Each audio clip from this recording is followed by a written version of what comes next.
executing it.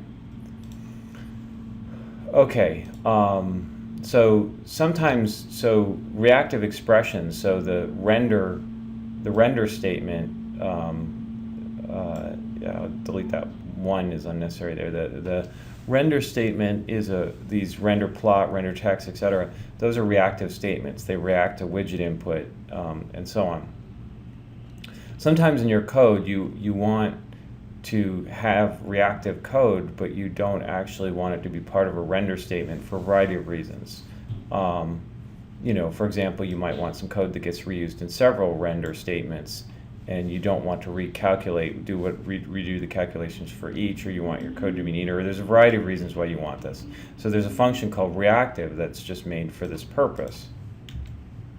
Okay, so I think it's easiest to explain this in just an example. So here's the second example. So here I have the same, basically the same UI.R function.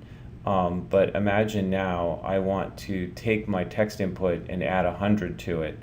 But I only want to do that once. I want to, I want to add 100 to it, and I want to display it twice, right? So here in this first output, I'm going to display my input incremented by 100, and then in the second one, I'm going to display my input incremented by 100 plus whatever number I put into text 2.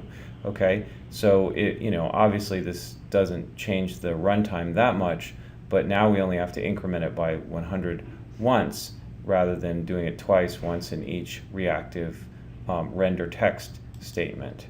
Okay, so at any rate, you might have thought, oh well, if I just put input asterisk text1 plus 100 outside of this reactive statement, what would happen? Shiny would give you an error because you're trying to utilize reactive input outside of a reactive function or a render text function or something like that is reactive. Okay, so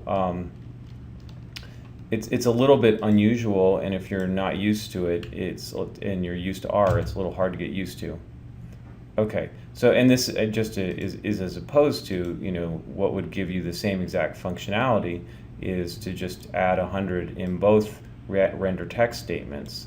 But of course then you're doing this calculation twice, and of course this calculation doesn't take any time, so it's irrelevant, but you see the principle. So and then we're going to do run app and display mode equals showcase, and again, while inconsequential, that we only have to add 100 one time rather than adding it twice. And then it just would also say, notice the somewhat odd syntax for reactive variables. So notice here, when we actually want the values of x, which was defined as reactive output, we actually have to call it as an executed function with these parentheses, which is a little bit unusual relative to normal R programming. Okay. Okay, so here is my example. I've already started running the app. Here's my Shiny server function right here. Okay. And notice this case I've put the x function, added the 100 in the reactive statement, and it's running. And notice I've run display mode equals showcase. Okay, so right here.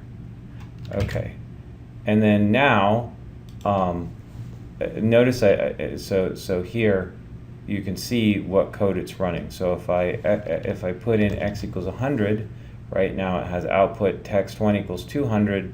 Output text 2 is NA because we haven't input anything. Now when I put in 100 there, it highlights, notice in the display mode it highlights what it's doing. You can check on UI.R also and see what it's running.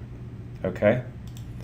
And so you see, and just to prove to you that it does the same thing, let's what's the keyboard shortcut for commenting? Let's see, comment, uncomment is Control-Shift-C. All right, so let's do Control-Shift-C, and then come down here, Control-Shift-C. Okay, save it, stop. Now let's run the app, and we'll just show you that it does exactly the same thing.